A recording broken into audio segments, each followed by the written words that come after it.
Hi, everyone. Thank you for joining in with us today. I am Rachel. There we go. So I'm Rachel. I'm the Chapter Services Coordinator at Sigma Xi. We are excited for our first ever Chapter Chat series. Thank you so much for being chapter leaders willing to step up and talk to us today. Later on, we'll be able to find these videos in the Chapter Officer Resource in the Officer Resource Center. You can also find the previous chapter development workshops from the annual meeting under the Officer Toolkit section of this website. While you are there, we also encourage you to check out Sigma Xi Succeeds. I'll bring you up to this.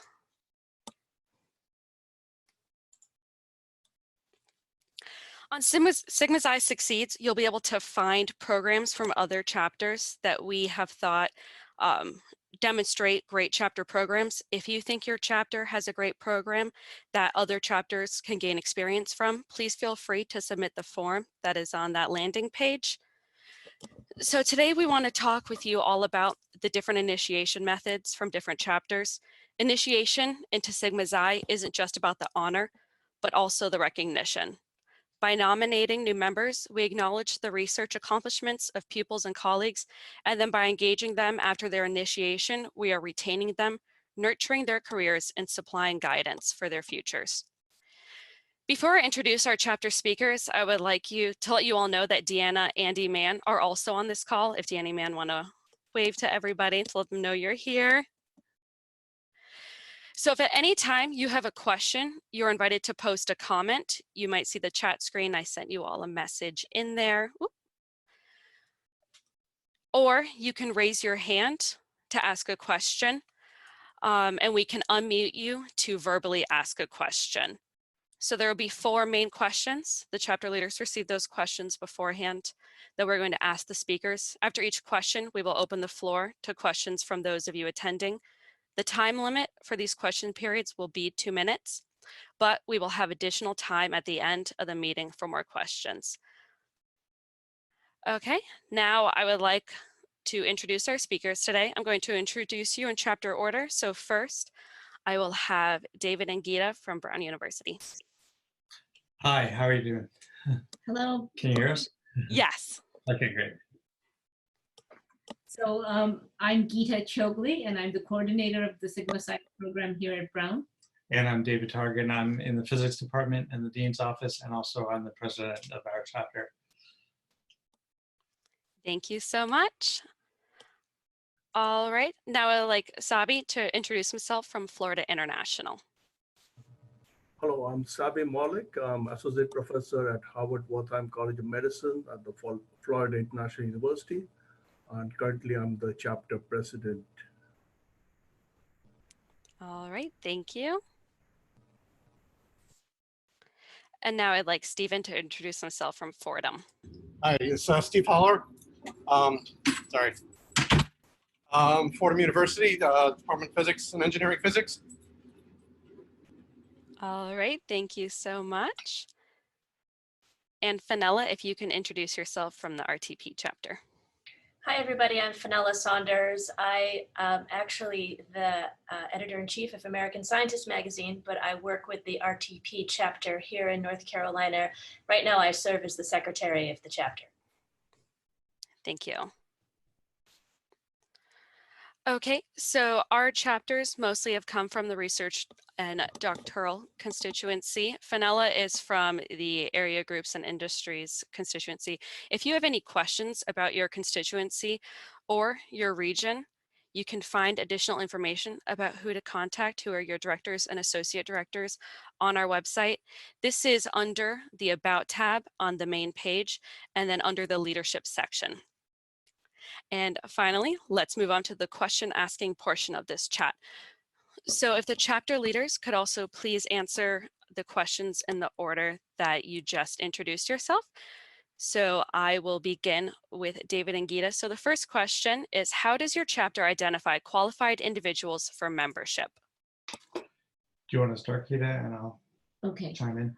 All right, so actually we begin in January to start the nomination process. And what we do is we work with the registrar's office to get lists of students that would qualify for our chapter just based purely on GPA. And I have to mention that Brown's GPA is a kind of an informal process. Or is that the right word? Yeah, we actually don't calculate GPAs normally, but we can. In this case, in the past, the departments each would get information from the registrar and from their own records, and they would have to figure out who the top students are based on GPA. But now we make it a little bit easier for them by using the registrar to provide a centralized source of information for GPAs. And that those lists of students go to the electors in the different departments, and they pick the top students. They may also dip a little bit below what might be the cutoff, GPA cutoff, if a student is really showing promise in research. So basically the final lists come to us from the departments. From the list that we've sent them, they select the students that they actually want to nominate. And we work at our final list actually is composed of the list that was sent to us from the departments individually. Great, thank you. And Veronica, I saw that you joined us. You might have missed the section where I talked about if you'd like to ask a question.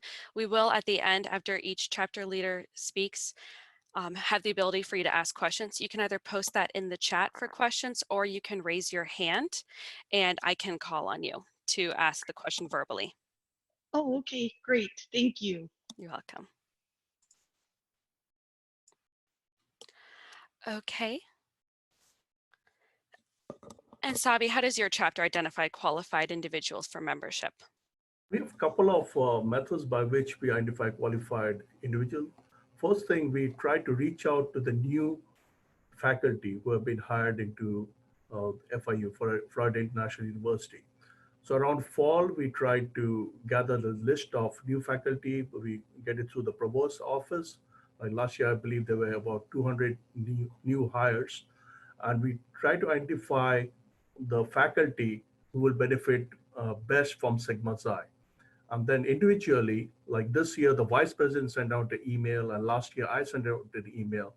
The email goes something like, welcome to Florida International University, and then on behalf of FIU chapter, I would like to invite you to submit application to Sigma Xi membership, and then giving the list of benefits.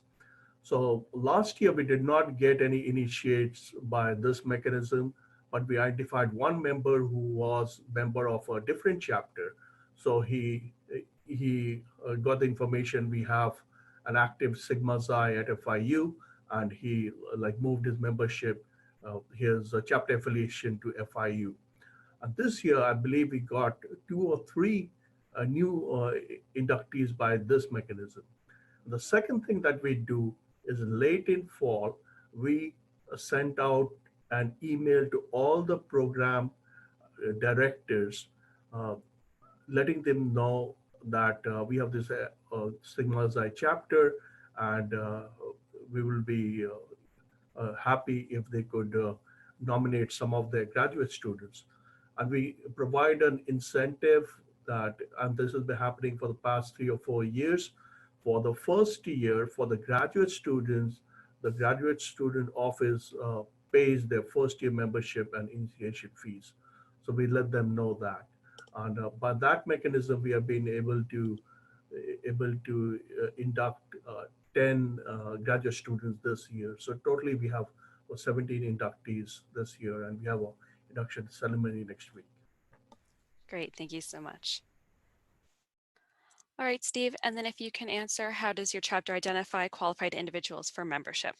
Okay, we normally target the, we have an undergraduate research symposium every year, and we target, that becomes our first pool of candidates who we invite for the induction ceremony. And then students also apply for research grants during the year that are funded through the university. So that becomes our initial pool. And then we know there are other candidates that are involved in research. So our Associate Dean, STEM Education, will basically go through the roster of students that that are eligible and who are engaged in research, and we'll reach out to them and invite them to become members of the chapter. Okay, great. Thank you so much. And then Fenella, how does your chapter identify qualified individuals for membership? So because we're an area chapter, we actually don't have a pool of students to draw from as much, but we do work with local government agencies. We have NAEHS here and other EPA offices. So we work with their postdoc offices to invite postdocs and graduate students. We also run a monthly event, a seminar, a lunchtime seminar, and we've found that's actually a very effective way for us to find new members. We run a speed networking session at the beginning of the event, and so people actually come as a networking event, and we find that they become interested in the chapter activities because of that. In addition, we run an alternate career symposium in June, and so we actually get a number of graduate students and postdocs through that program as well. Okay, thank you so much. All right, and now I can open the floor if anybody has any questions.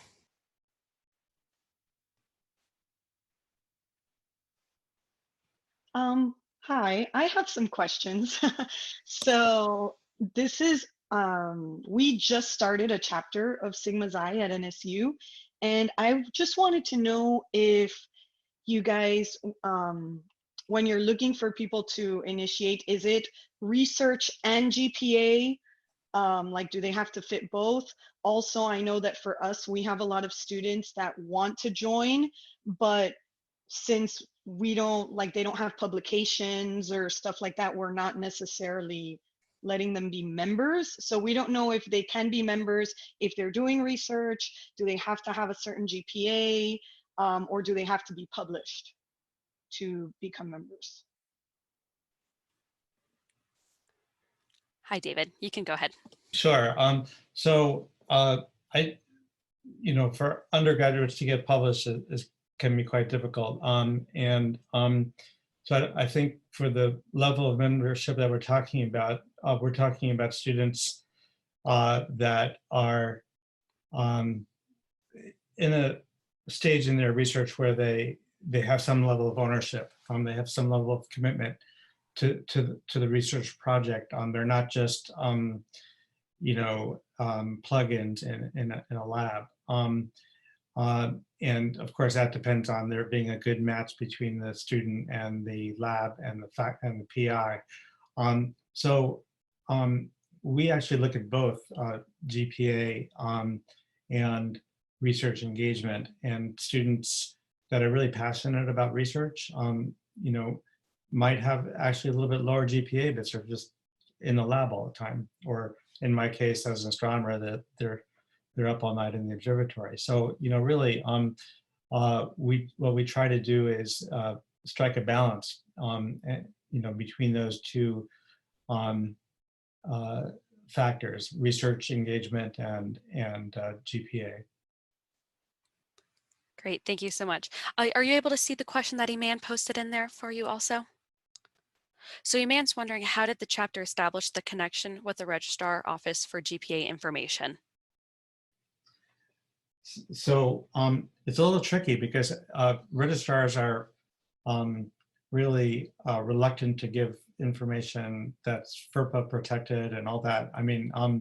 Away. So I don't know. Gita actually is the one that I'm a dean, and you'd think they'd give it to me, but Gita is the one that somehow got the.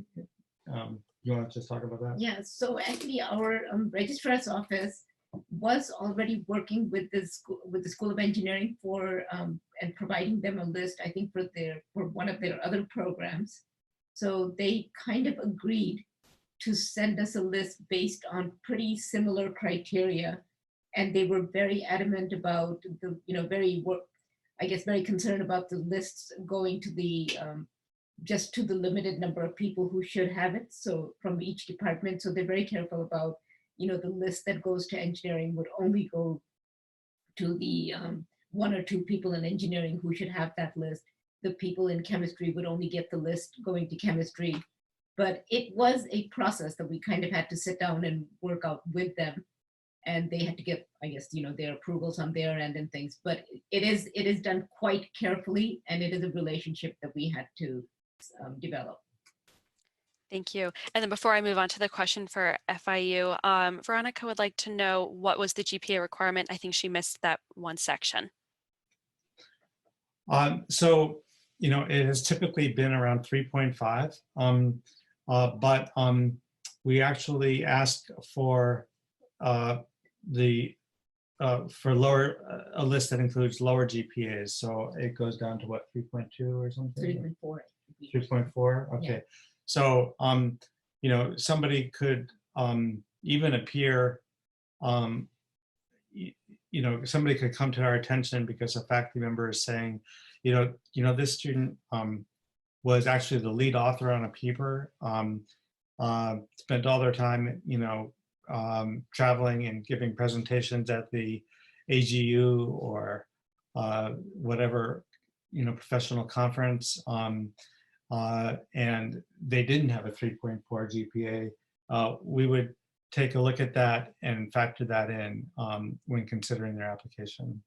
Great, thank you so much. Well, I just want to add one thing is that our lists, these lists that we're talking about are just undergraduate students. Right, we have a separate process for graduate students. Okay, thank you. All right, Iman, you raised your hand. Oh, I'm not hearing the audio. Sorry, I'm connected through the phone. That's I just make a comment on GPA requirements and research requirements and requirements for membership in general. There is nothing in the Sigma Xi bylaws that states minimum GPA requirement for associate or full membership. As you will see throughout this webinar and through our chapter, feedback, each chapter has set criteria and procedures and processes for initiating members.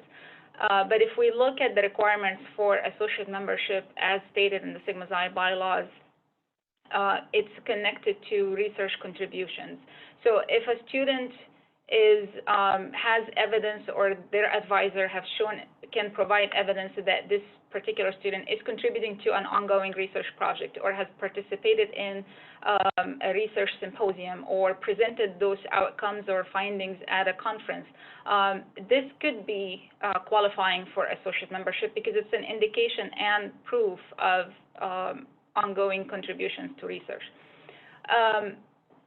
I'm sure all of you in academia will be able to or have come across students, as David mentioned, you lowered your GPA requirements or thresholds because there are students who have low GPA, yet they are productive in the lab and are able to do research actively. So this is in common to Veronica about, there is not a set requirement for GPA. Okay, thank you, Iman. Mm-hmm. All right, right before I get to you, Steve, there was one question for Sabi that was in regards if you host an orientation for new faculty. Okay, yeah, before I answer that question, I want to comment on the GPA. We do not look at the GPA, we just look at the research contribution. And for associate member, if they have a publication is good or they are doing research, but for full member, they should have at least 2 first author publications. And now FIU does have orientation for new faculty. That gives me some food for thought, but there is no Sigma Xi presence there.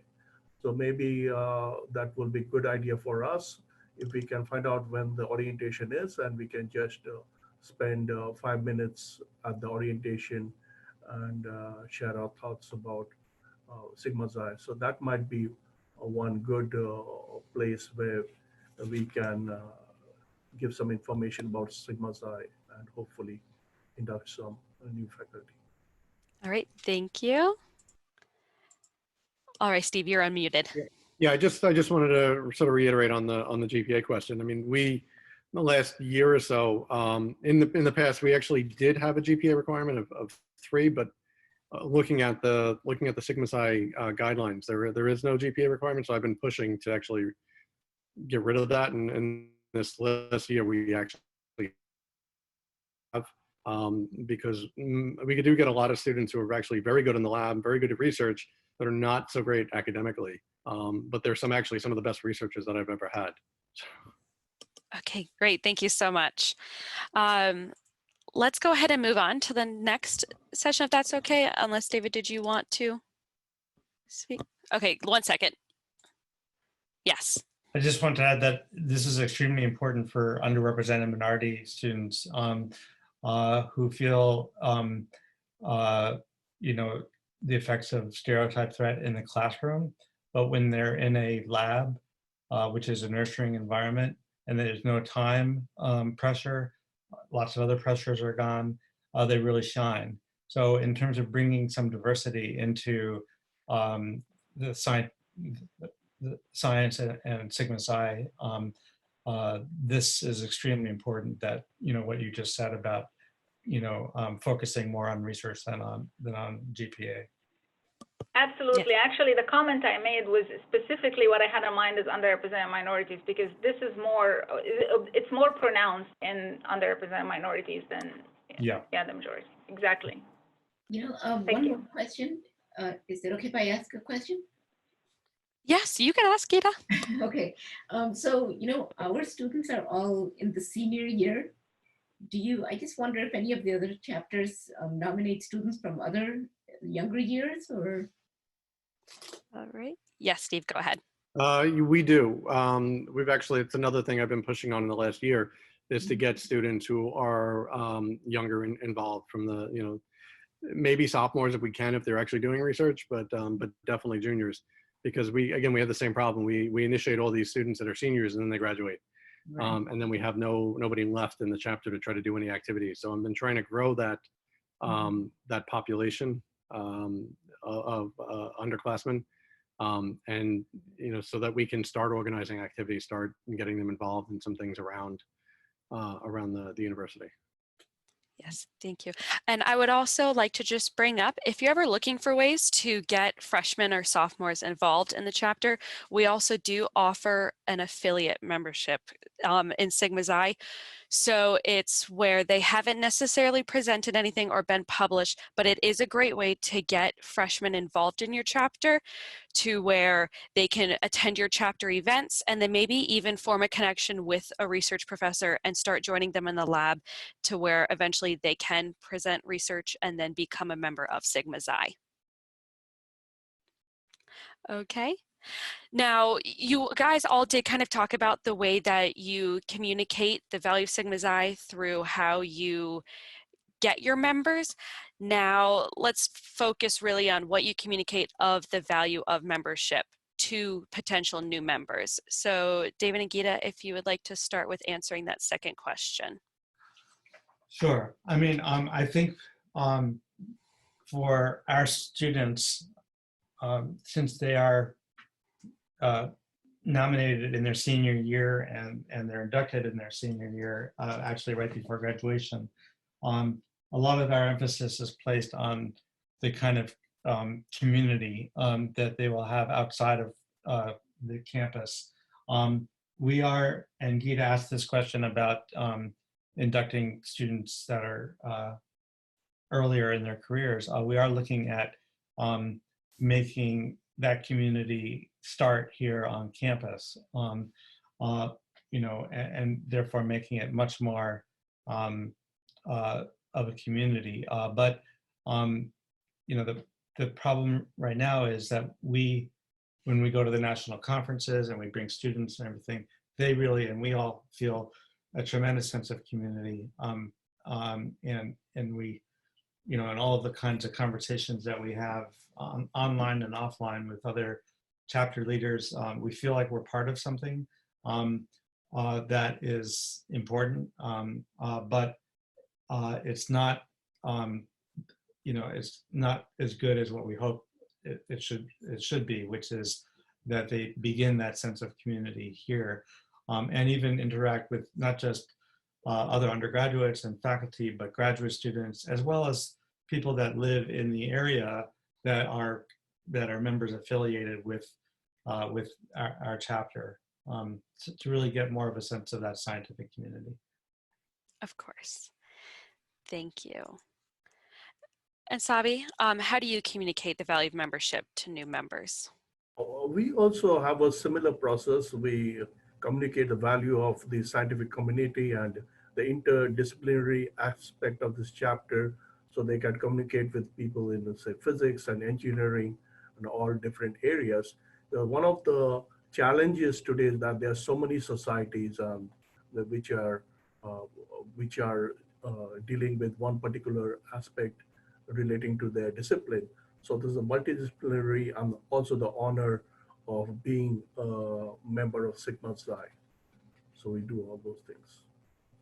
Great, thank you so much. All right, Steve, how does your chapter communicate the value of membership to new members? Like we're in a similar situation that David was just talking about, that we do have, all these seniors that come in. And so it's really, what are you getting when you go out? You're part of this community now, but then you're outside, and we try to tell them,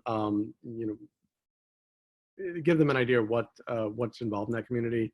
I'm starting to get more, getting the younger students involved is allowing me now to get them out to the annual meeting as well, so that they can present, so they can actually go out there. I say, go out there, meet people, see what else is going on. And so they're actually engaging, at least a couple I sent this last year, they're engaging the community a little bit better, more than they would have in the past, and getting to talk about their research, which gets them excited, and then finding out what other people are doing and what other opportunities are available to them in that. Great, thank you. All right, and Fenella, how do you communicate the value of membership to new members? So we actually have a little bit of a different situation. I guess it's more like when you're inducting faculty, in that we're often inducting people who are in industry, who aren't students. And in that case, they often come to us either through an event or through a partner organization. And in those cases, we're often emphasizing the honor of recognizing them for their work, because we're often saying, oh, you've done all this great work, you should really, be a member because you've earned it. So we emphasize that to older faculty, or sorry, to older industry people, but we also find that a lot of our members who are more senior in their careers are looking for ways to influence their local community and to give back. So we're emphasizing opportunities for mentorship, for connecting to younger students, and for that kind of connection that they might not have the opportunity when they're working in industry, because they don't have as much connection to students. So we're bringing in some of that aspect for them that they don't have where they currently are. For younger researchers and graduate students, besides the honor of recognizing their research, we're also emphasizing some of the benefits that have to do with networking with the local people who are already in industry. So we're, in a sense, providing them with that community opportunity as well, and for chances to get mentorship, as well as to connect to people who may already be doing what they're interested in doing. Great, thank you. All right, I'll now open the floor for any questions.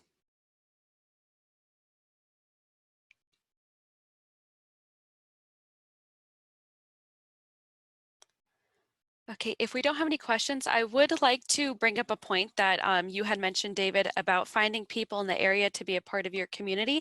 I would also encourage all the other chapter leaders, you can always reach out to me and I can run a zip code list for people in your area that aren't affiliated with another chapter in the area.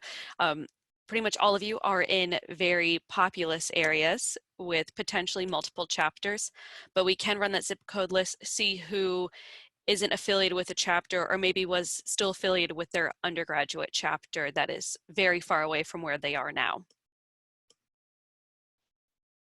Yes, Fenella, I will. Yes.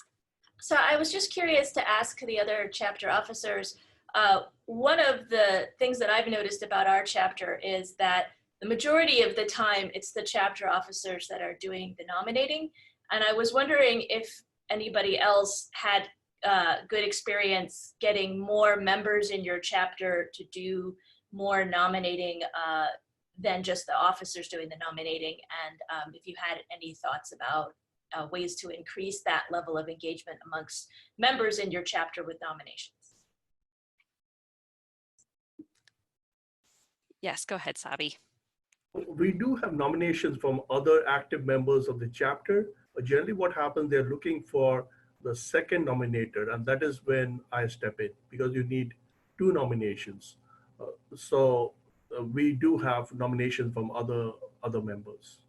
So it's not just the chapter officers who are doing the nominating. Thank you. All right, yes, go ahead, David.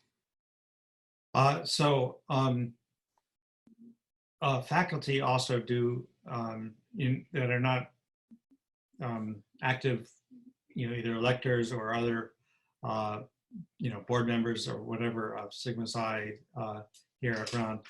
Faculty do nominate, and ultimately we have to try to figure out how to funnel all of those nominations, so that everybody gets a fair shot at the nomination process. But other faculty do nominate. We haven't really done, I like the idea of reaching out to new faculty. That's something that we could do during the sort of orientation that faculty get. And it would probably be a lot more interesting than the normal orientation that HR gives for them. So I think that's a great idea. Thank you. All right, so we can go ahead and move on to the next question.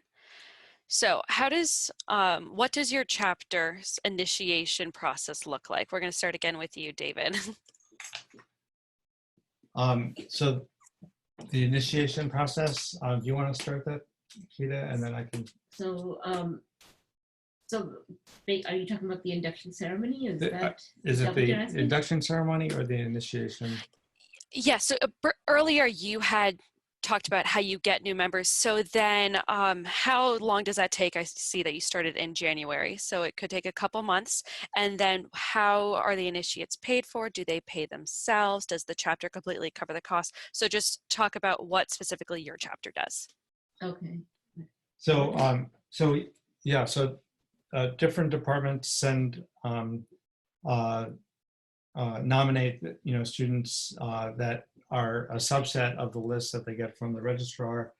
Those students then make themselves known to Keita.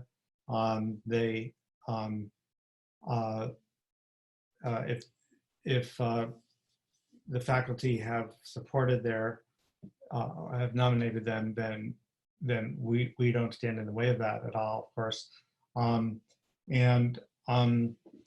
Then they pay for the membership.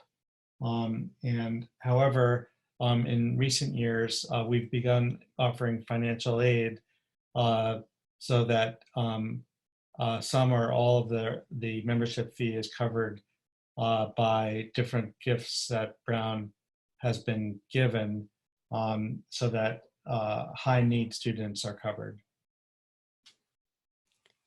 Great, thank you so much. Okay. And Sabi, what does your chapter's initiation process look like? Well, our initiation process, first is the faculty members. So when they send their application or somebody nominates them, so I send the application to either yourself or Iman, and they pay their membership dues by themselves. And for graduate students, because we have these graduate school paying for the first year of membership, but it is only a one-time payment. So we cannot have it in a rolling manner. So I gather all the applications. So this year we had 10 applications, and then we process them together. I send all the nomination documents to Iman and yourself, Rachel, and then request the graduate school to take care of their dues. This year we had one undergraduate student and we paid the dues from our chapter funds because we do not really try to reach out to the undergraduate students as yet. Maybe we should do that more because always there is a question of who's going to pay their dues, the first year's dues. So we just target the graduate students because they also have significant amount of research. Great. Thank you so much, Savi. All right, Steve, what is your chapter's initiation process like? Yeah, we've started this year. I'm experimenting with this sort of rolling initiation since we have several rounds of undergraduate research grants that the students participate in. And so I've been collecting names from the awardees for that. So it's kind of been rolling this year. It's not as successful as I would have liked it to have been. But then we also do this, we call a database of the STEM students. And that process happens usually in late January, early to mid-February, where we start contacting the eligible students and getting, telling them about the chapter, telling them about the organization, and then inviting them to become members. Then they fill out the application form. We actually ask them to submit some information with either a letter from their mentor just to verify, or some some other documentation, conference proposal, a conference presentation, or something, papers, whatever they have. And then we just verify everything, and then we've started uploading the spreadsheets through the website now, which is a lot easier than just signing. My hand hurts at the end of signing all those forms and then mailing them in. So. Great. Thank you so much, Steve. All right, and Fenella, what does your chapter's initiation process look like? So our nominations tend to be on a more rolling basis because we're not on an academic calendar. So we tend to do nominations throughout the year. The amount of time it takes for us to get somebody from nomination through a membership really depends on the person, but we're often using just regular forms that we either do electronically or that we actually physically deliver.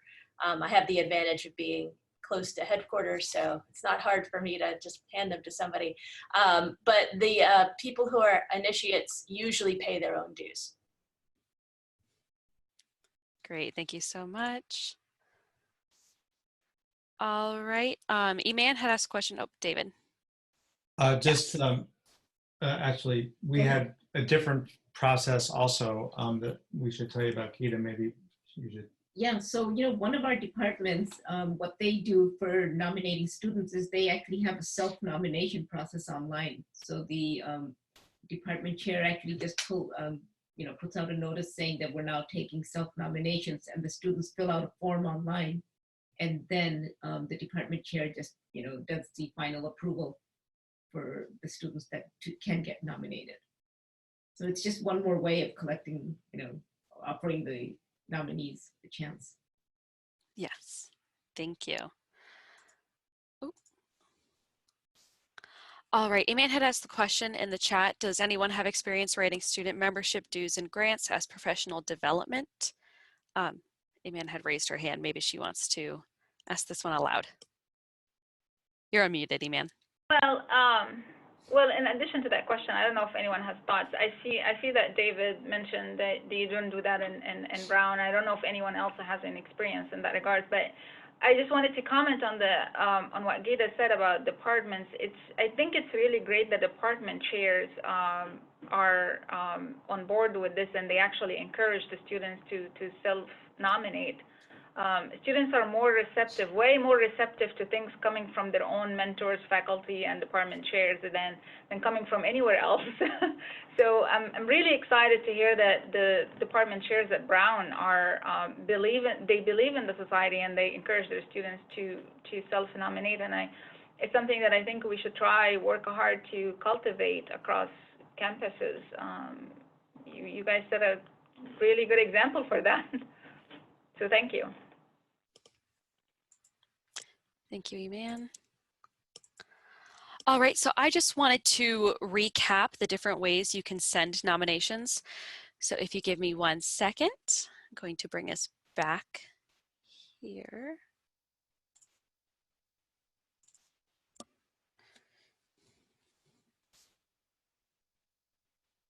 All right, so one way you can see there at number 2 is to scan and email nomination forms and a certificate order form and send it to chapters@sigmaxi.org. Now in that email, you can also include how you would like payment to be received.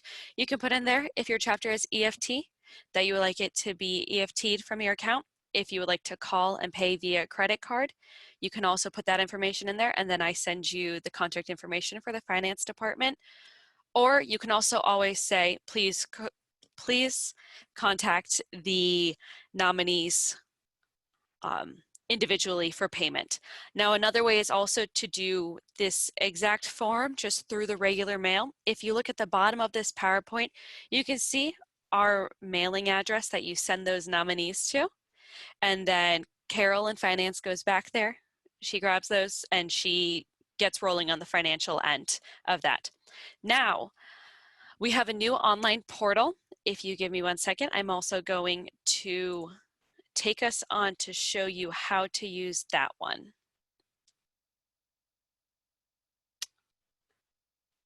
It must have been, here we go. Okay, so what you first do is go into the Sigma Xi website and you're going to want to log in. Now as an active chapter leader, when you log in, you'll see your name here. There'll be a little drop down and you're going to click on My Sigma Xi.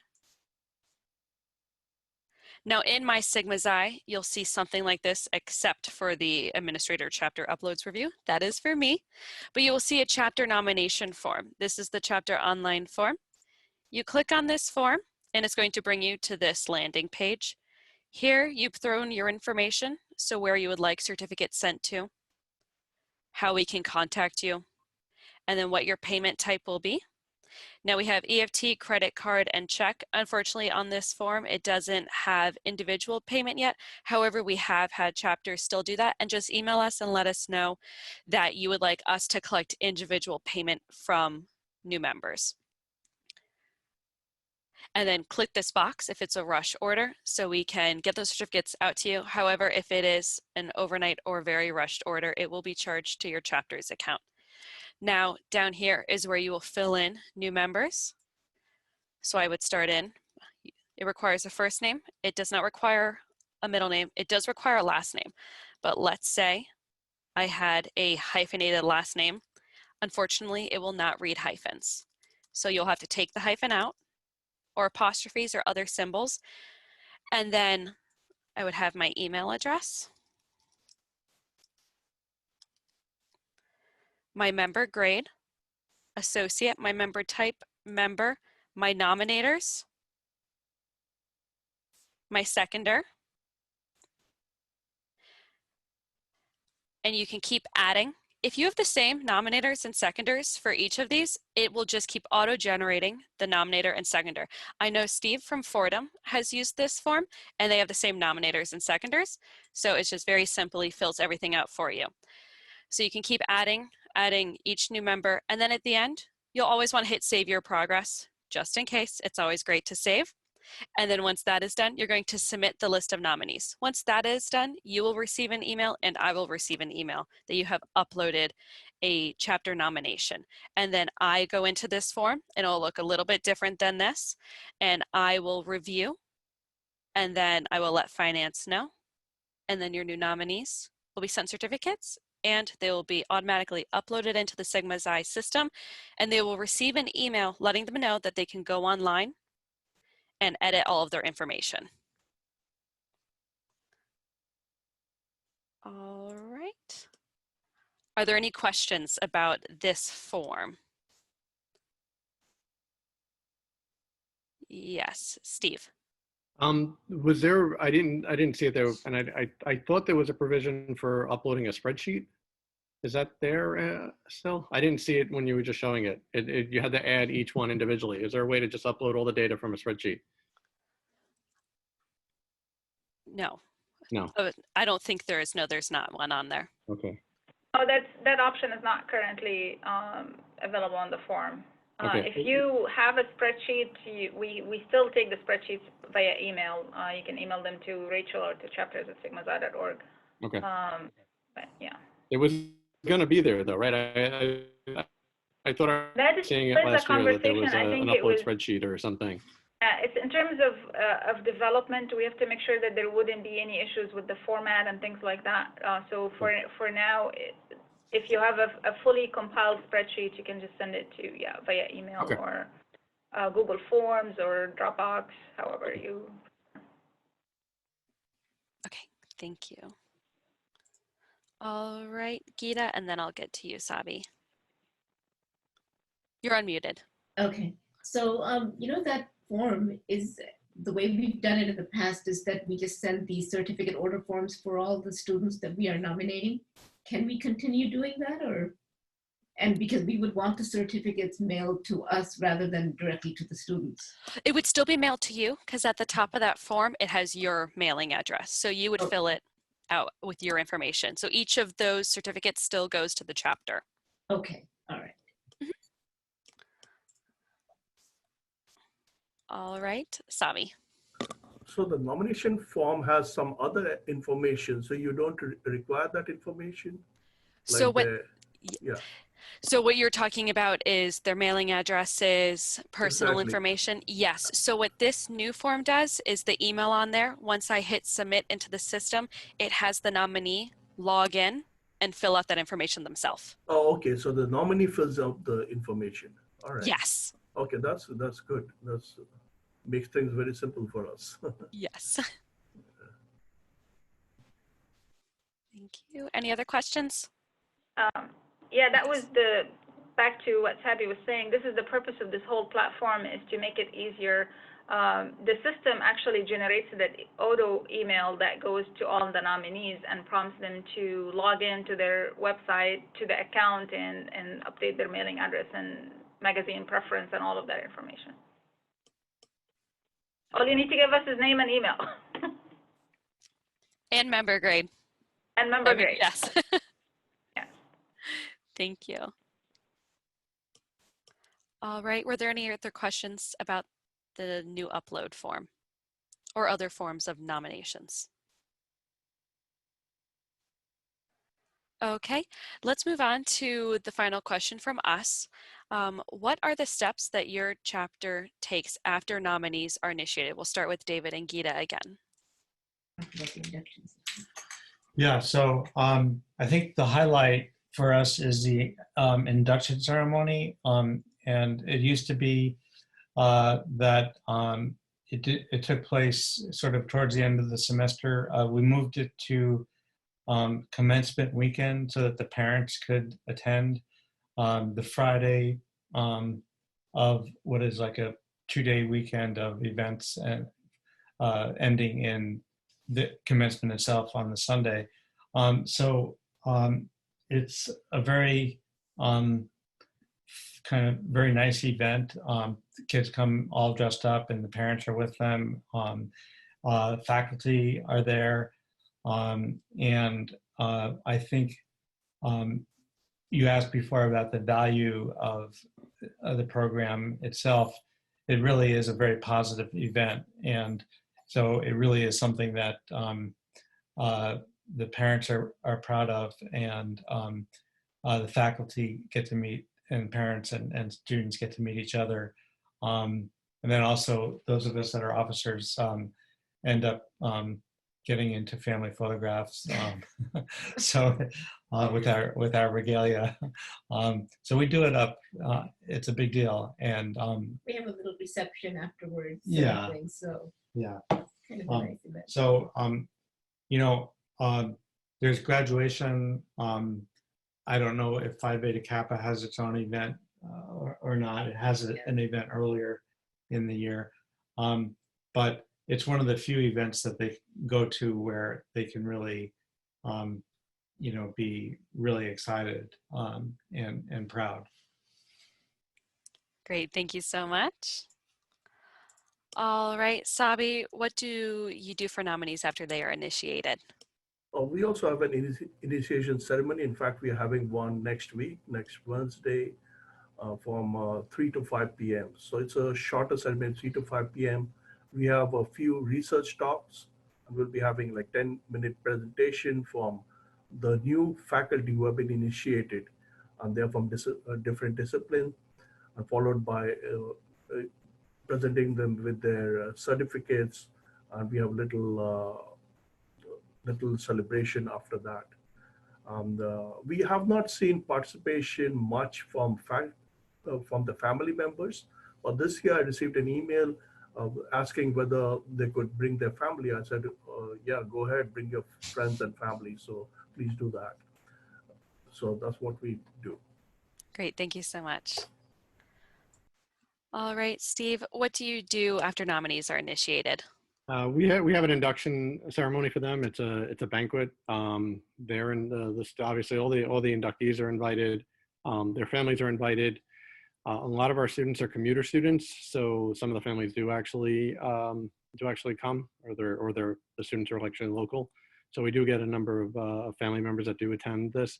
We used to have it close to graduation, similar to what David had mentioned. But we weren't getting good attendance. So we actually moved it earlier because there's so many other activities that we're competing with in those couple of weeks before graduation that attendance was way down. So we moved it. Our ceremony is actually it's actually going to be early April this year. And we'll have a dinner for them. And we usually invite, we always invite a faculty member from one of the departments to come and give a talk there, and it's good for them to see. The students get to see their mentors. The mentors get to see their students involved. So it's good for them. And then they are acknowledged at one of the other ceremonies at graduation. So all their names are right off on some list somewhere. Great, thank you so much. And Fenella, what do you do after nominees are initiated? So our initiations are done on a rolling basis. So we actually, once we have somebody who is a new member, we invite them to a chapter event, and we actually introduce them in front of the members, and we do our little, our Sigma Xi pledge and the whole thing. And we take pictures, and we often post pictures on social media. So we kind of make the initiate like our sort of like honored guest for that particular event. And the events I'm talking about are these seminars that we hold. So there's like a talk and some other things happening. So there's usually about 40 or 50 people there. Great, thank you so much. All right, are there any questions about what chapters do after they initiate new members?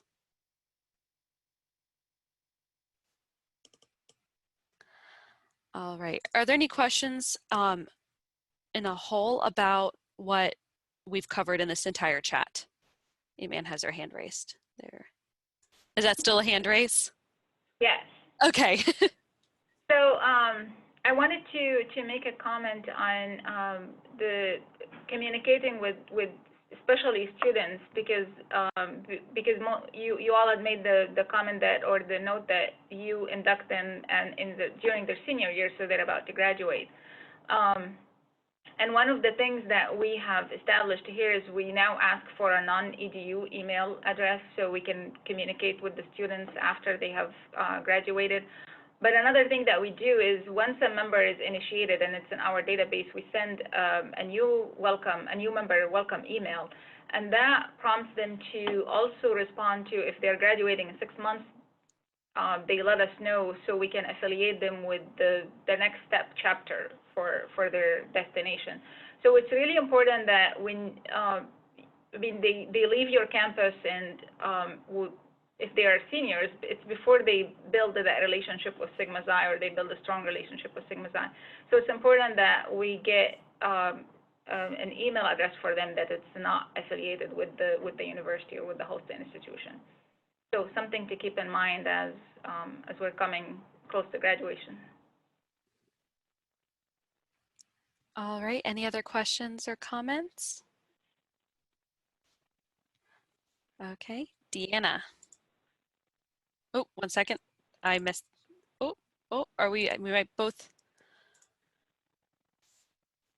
You're unmuted now. Sorry about that. I do not know what happened there. It's okay. I just wanted to add on to what Iman was saying, in that if you have students who have done summer research, doing a separate initiation or a separate induction in the fall is a really great way to give them that added time to be involved with the chapter. So then they do have the spring semester to participate in any other events that you might have. So that's something that I think we've been trying to encourage with the fall campaign. But it's something to think about it if you really want to have the students who have done their research maybe a little bit earlier to become more involved in the Sigma Xi community. Thank you.